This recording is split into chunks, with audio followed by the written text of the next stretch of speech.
কিন্তু মাঝে মাঝে যে ইম্পর্টেন্ট কথাগুলো বলবো সেগুলো একটু রেকর্ডিং করে রাখুন। যদি মিলে না যায় আমার ফোন নাম্বার, কন্ট্যাক্ট নাম্বার নিয়ে যাবেন, আমাকে বলবেন।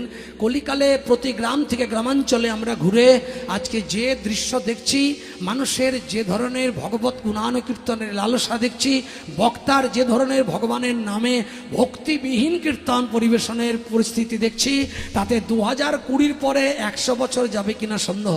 তবে ক্যালকুলেশন বলছে 100 বছর পর পর একটা করে মহামারী আসছে। সুতরাং 2020 পরে 2120 জন্য তৈরি থাকবেন। নিতাই গৌর হরি হরি বল হরি বল। তাহলে খুঁটি শক্ত বলতে কি বললাম? একমাত্র যাদের ভ্যাকসিন নেওয়া আছে তাদের এই ধরনের রোগ হবে না।